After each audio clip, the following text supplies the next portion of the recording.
This is Yeshi Seli from Business India. Are there any leads of the terrorists who attacked on the 22nd of April? And 3 terrorists were neutralized in Shopian today. Do they have any links with the terror attack of the 22nd? Yeshi, the investigations are on, so we'll have to wait for the progress. Obviously, when we make progress, we'll keep you updated. अच्छा जी, रणधीर जायसवाल ये spokes person है ministry of external affairs के। तो ना जयशंकर साहब को शर्म आई, ना ही नरेंद्र मोदी को, ना अमित शाह को, ना अजीत डोवल को और ना ही राजनाथ सिंह को कि इन्वेस्टिगेशन हुई और उसके बावजूद। Will you comment on that sir कि ये क्या है, ये एक्ट ऑफ, ये क्या है, इंटरनेशनल वॉर क्राइम हुआ ये, तो क्या कहेंगे इसको? देखिए, ये मेरा ख्याल है इंडिया ओवर कॉन्फिडेंट था अशफाक साहब, और ओवर कॉन्फिडेंस ये था कि हमने पूरी दुनिया की जो लीडरशिप है उसके साथ हमारी एक स्ट्रेटेजिक पार्टनरशिप है, अमेरिका के साथ कॉम्प्रिहेंसिव ग्लोबल स्ट्रेटेजिक पार्टनरशिप है। Never under estimate this term कि पूरी दुनिया में इंडिया और अमेरिका पार्टनर हैं, भले वो लैटिन अमेरिका हो या अफ्रीका हो। अब इंडियंस को इतना ओवर कॉन्फिडेंट था, उनको ये था हम जो भी स्टोरी बेचेंगे, और हम एलाय हैं वेस्ट के, और as an ally of the west हमें वैसे ही ट्रीट किया जाता है जैसे जर्मनी को करते हैं, जैसे फ्रांस को करते हैं, जैसे किसी और यूरोपियन मुल्क को करते हैं, जैसे ब्रिटानिया को करते हैं। लेकिन दे नेवर अंडरस्टूड कि जो ये स्टोरी सुना रहे थे उस स्टोरी के ऊपर कोई ट्रस्ट नहीं कर रहा। सो अगर आप देखें, पहले ओवर कॉन्फिडेंस था, अभी पैनिक है। पैनिक ये है कि राफेल नहीं चले, पैनिक ये है कि S-400 जिसके ऊपर तकिया था और आवाम को दिखाया था कि जनाब $5.4 बिलियन के हमने ये डिफेंस सिस्टम डील है जी, फिर देन हमने राफेल लिए, वो परफॉर्म नहीं कर सके। तो वो पहले ओवर कॉन्फिडेंट थे, फिर panic, and then above all सबसे इंपॉर्टेंट चीज, ये जो बात अभी कह रहे हैं जयसवाल साहब, आपके पास इन्वेस्टिगेशन कोई नहीं हुई, आपने पाकिस्तान पे भी हमला कर दिया, आपने टर्की से भी ताल्लुकात खराब कर लिए, आजरबाईजान से भी, अमेरिका के कहने से भी ताल्लुकात खराब हो गए।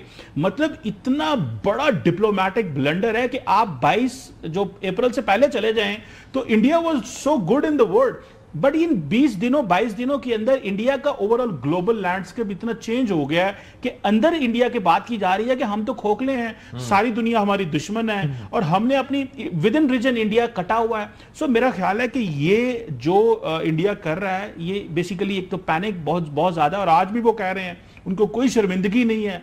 दुनिया ने जब उनके नैरेटिव पे ट्रस्ट नहीं ना किया, आप इमेजिन करें कि अमेरिकी वाइस प्रेसिडेंट कहे कि this is none of our business what's going on in South Asia, and then immediately rescue करने आ गए अमेरिकन्स। अशफाक साहब, अमेरिकन्स रेस्क्यूड इंडिया, और उनको इस चीज का पता। You know why they did that? From what I understand is कि उन्होंने देख लिया कि राफेल के साथ क्या हुआ, रशियन वेपनरी के साथ क्या हुआ।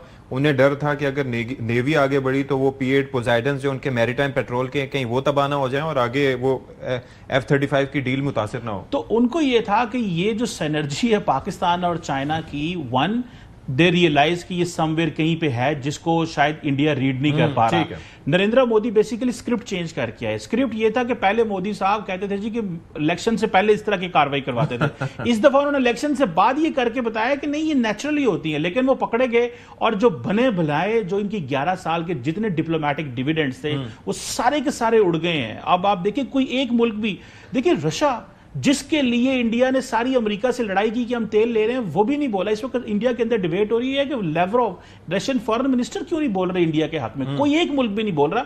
सो मैं समझता हूं कि इनकी स्टोरी पे किसी ने ट्रस्ट नहीं किया, इनके जितने लोग इनको ये, और फिर देन अब इन्होंने सबसे बड़ा जो चीज करने लगे हैं कि इन्होंने अपनी सारी पॉपुलेशन को वेपनाइज कर दिया है कि किस तरह जी कि आप एक तो झूठ मीडिया वो तो कहलाता बात है, लेकिन वेपनाइज करना कि जी हम टर्की के साथ बिजनेस नहीं करेंगे, पाकिस्तान की अज़रबैजान कर दो, ये ना उधर ना जाओ। सो दुनिया को कोई फर्क नहीं पड़ता, शुक्र कर रहे हैं। बहुत बड़ी है। एक अगर मैं पॉइंट ऐड कर सकूं डिप्लोमेटिक फ्रंट पे, देखिए जो इंडिया का स्टांस जो पहले रहा है, इस वॉर से पहले भी जो था, वो एज अ बुली एक्ट कर रहा था, और रीजनल पावर, सो कॉल्ड अपने सेल्फ प्रोक्लेम रीजनल पावर, और हर एक से पंगे लेना, और जो उनके जो फॉरेन मिनिस्टर हैं उनका जो एक तकब्बराना रवैया और उनकी तकब्बराना बातें जो थी, ये तब तो बड़ी अच्छी लगती हैं, लेकिन जब फिर मौका आता है ना कि जब दुनिया ने सिलेक्ट करना हो कि किसके साथ खड़ा करना है, तो तब उनको याद आ जाता है कि ये मे बी ये अपनी जो जितनी इसकी वजन है उससे ज्यादा बढ़ के बातें कर रहा है, तो इसको जरा हम एहसास दिलाएं। तो ये भी एक फैक्टर है डिप्लोमेटिक, मैं समझता हूं कि